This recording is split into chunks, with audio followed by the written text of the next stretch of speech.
E a Câmara aprova a proposta de renegociação das dívidas dos estados. Veja com Paula Bittar.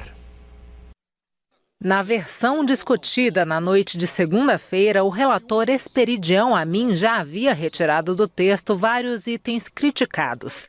Entre eles, mudanças na lei de responsabilidade fiscal e regras de transição para os estados se ajustarem nos gastos com pessoal. A proposta estende o pagamento da dívida por 20 anos, desde que as assembleias legislativas aprovem a restrição de gastos dos estados por 2 anos, de acordo com a variação da inflação do ano anterior. Nesta terça, antes de a discussão recomeçar, houve tentativa de obstrução, com a sugestão de retirar a proposta da pauta do dia.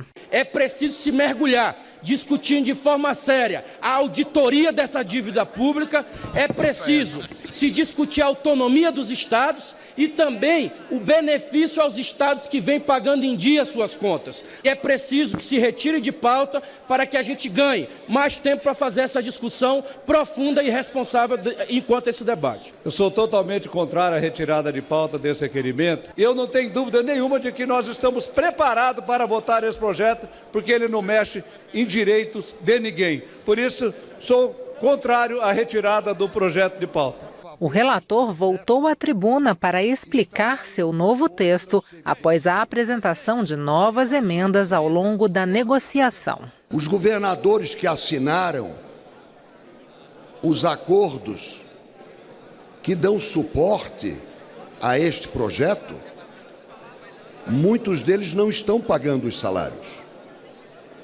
E graças a este acordo, pouparão recursos que possibilitarão o pagamento ou integral ou maior em percentual das suas folhas de pagamento. Muita obstrução, muita polêmica, até mesmo ali um acirramento de ânimos entre os deputados, justamente por conta desse tema polêmico, um tema relacionado à crise econômica que o país vive num momento também pré-eleitoral, em que os deputados não querem se desgastar em suas bases eleitorais, ou seja, momento complicado, tema complicado. E aí foram longas horas de discussão, não é à toa que a gente está aqui perto das 3 horas da manhã, quando a sessão foi encerrada agora há pouco, sem que a proposta fosse concluída. No final das contas, apesar de toda a obstrução colocada aí por partidos da oposição ao governo interino de Michel Temer,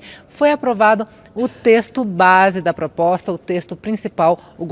A base aliada ao governo de Michel Temer conseguiu colocar número suficiente para aprovar esse texto base. Agora, a base, o governo precisou recuar um pouco e fez um acordo para retirar um dos itens que era um dos mais criticados da proposta, que era o que previa o congelamento dos salários dos servidores públicos estaduais por um prazo de 2 anos, aí como uma contrapartida à renegociação das dívidas dos estados e do Distrito Federal, por um prazo aí de até 20 anos, de mais 20 anos. E aí, com essa negociação, com esse acordo, foi possível avançar um pouco na votação, mas mesmo assim vários partidos, vários parlamentares que se colocam de forma oposta a essa proposta continuaram criticando, porque foi mantido no texto esse item que coloca um teto para os gastos estaduais, como também por um período de 2 anos, como justamente a variação da inflação do ano anterior, ou seja, foi retirado o congelamento dos salários,